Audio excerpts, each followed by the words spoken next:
Hope everyone's doing well today. Okay.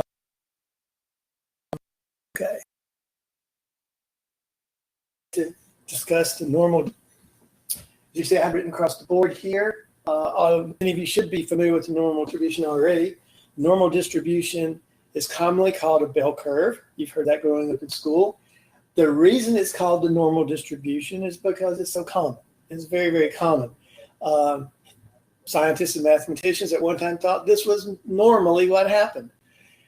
As the years have passed, they found other distributions. So this is not the only distribution. Don't think of it as there's either a normal distribution or abnormal. There's chi-square distribution, Poisson distribution. There's a lot of different distributions. Now, the one thing that makes the normal as particular to the normal distribution is it holds to this equation right here. This is the function that defines the normal distribution.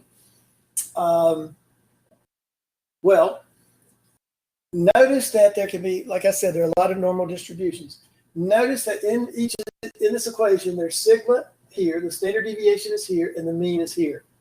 So for any particular standard deviation distribution, if you had the mean mu and the mean and the standard deviation sigma, I can plug it in here and get a table of values for that normal distribution.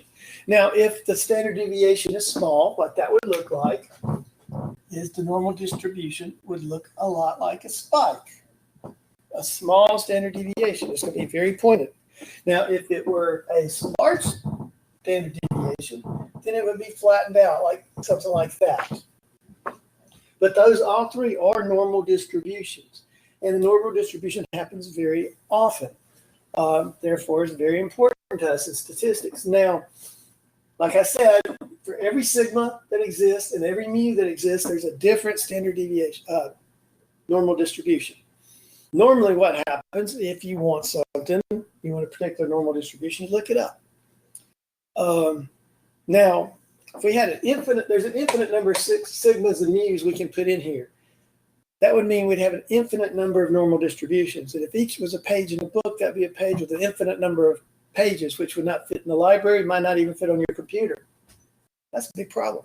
Now, what can we do to get around this problem? Well, there's one special normal distribution that we use. And what we do is we convert all the normal distributions to that particular distribution, and we read that distribution from the table. And it's one sheet of paper versus an entire book. And we'll get to that in a little bit later. Now,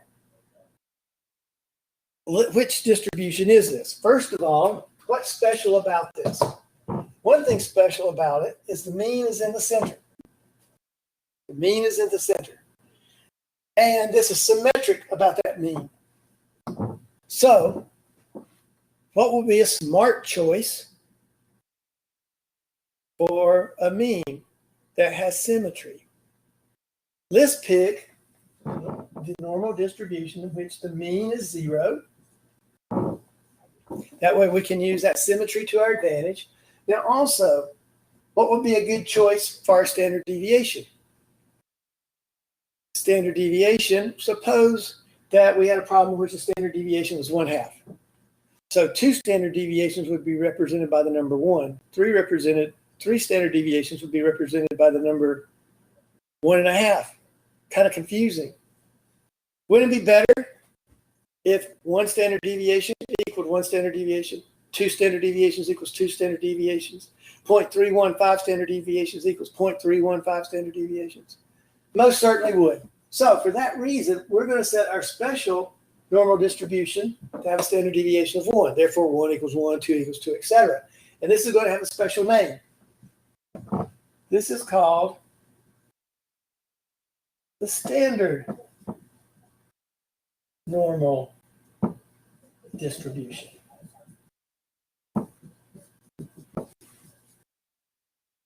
And this will be the distribution we use whenever we're solving problems that have normal distributions. And that's all I have for this.